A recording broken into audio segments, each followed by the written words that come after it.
ये कहानी भगवान गौतम बुद्ध की कहानी है, जो अपने जीवन में महारत हासिल किया है। एक बार भगवान बुद्ध जेतवन विहार में रह रहे थे।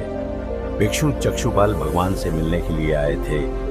उनके आगमन के साथ उनकी दिनचर्या, व्यवहार और गुणों की चर्चा भी हुई। भिक्षु चक्षुपाल अंधे थे। एक दिन विहार के कुछ भिक्षुओं ने कुछ मरे हुए किड्डों को चक्षुपाल की कुटी के बाहर पाया और उन्होंने चक्षुपाल की निंदा करनी शुरू कर दी कि उन्होंने इन जीवित प्राणियों की हत्या की। भगवान बुद्ध ने निंदा कर रहे उन भिक्षुओं को बुलाया और पूछा कि क्या तुमने भिक्षु को किड्डे मारते हुए देखा है? उन्होंने उत्तर दिया, नहीं। इस पर भगवान बुद्ध ने उन साधकों से कहा कि जैसे तुमने उन्हें किड्डों को मारते हुए नहीं देखा, वैसे ही चक्षुपाल ने भी उन्हें मरते हुए नहीं देखा और उन्होंने किड्डों को जानबूझकर नहीं मारा है, इसलिए उनकी भर्त्सना करना उचित नहीं है। भिक्षुओं ने इसके बाद पूछा कि चक्षुपाल अंधे क्यों हैं? उन्होंने इस जन्म में अथवा पिछले जन्म में क्या पाप किए? भगवान बुद्ध ने चक्षुपाल के बारे में कहा कि वे पूर्व जन्म में एक चिकित्सक थे। एक अंधी स्त्री ने उनसे वादा किया था कि यदि वे उसकी आंखें ठीक कर देंगे तो वह और उसका परिवार उनके दास बन जाएंगे। स्त्री की आंखें ठीक हो गईं, पर उसने दासी बनने के भय से यह मानने से इनकार कर दिया। चिकित्सक को तो पता था कि उस स्त्री की आंखें ठीक हो गई हैं, वह झूठ बोल रही है। उसे सबक सिखाने के लिए या बदला लेने के लिए चक्षुपाल ने दूसरी दवा दी। उस दवा से महिला फिर अंधी हो गई। वह कितना ही रोई पीटी, लेकिन चक्षुपाल जरा भी नहीं पसीजा। इस पाप के फलस्वरूप अगले जन्म में चिकित्सक को अंधा बनना। बुद्धा एक बार भगवान बुद्ध अपने अनुयायियों के साथ किसी गांव में उपदेश देने जा रहे थे। उस गांव से पूर्व ही मार्ग में उन लोगों को जगह जगह बहुत सारे गड्ढे खुदे हुए मिले। बुद्ध के एक शिष्य ने उन गड्ढों को देखकर जिज्ञासा प्रकट की, आखिर इस तरह गड्ढे का खुदे होने का तात्पर्य क्या है? बुद्ध बोले कि तलाश में किसी व्यक्ति ने इतने गड्ढे खोदे हैं। यदि वह धैर्यपूर्वक एक ही स्थान पर गड्ढे खोदता तो उसे पानी अवश्य मिल जाता, पर वह थोड़ी देर गड्ढा खोदता और पानी न मिलने पर दूसरा गड्ढा खोदना शुरू कर देता। व्यक्ति को परिश्रम करने के साथ धैर्य भी रखना चाहिए। एक बार भगवान बुद्ध भिक्षा के लिए एक किसान के यहाँ पहुंचे। तथागत को भिक्षा के लिए आया देखकर किसान उपेक्षा से बोला, श्रमण, मैं हल जोतता हूँ और तब खाता हूँ। तुम्हें भी हल जोतना और बीज बोना चाहिए और तब खाना खाना चाहिए।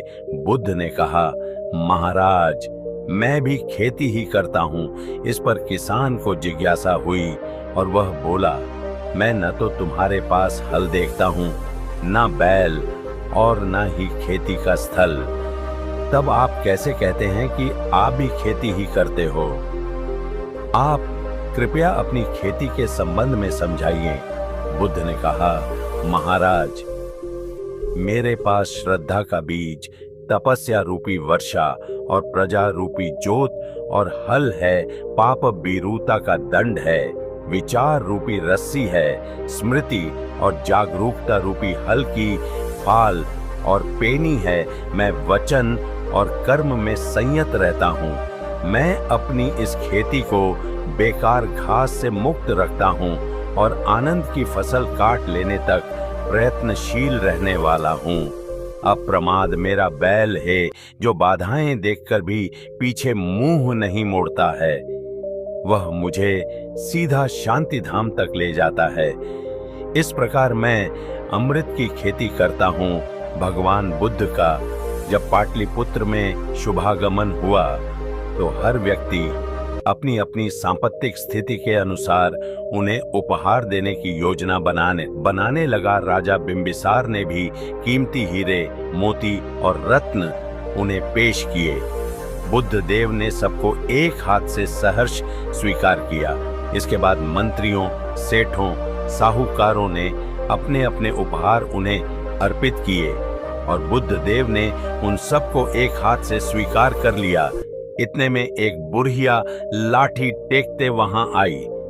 बुद्ध देव को प्रणाम कर वह बोली, वो भगवान, जिस समय आपके आने का समाचार मुझे मिला उस समय मैं यह अनार खा रही थी। मेरे पास कोई दूसरी चीज न होने के कारण मैं इस अधखाए फल को ही ले आई हूँ।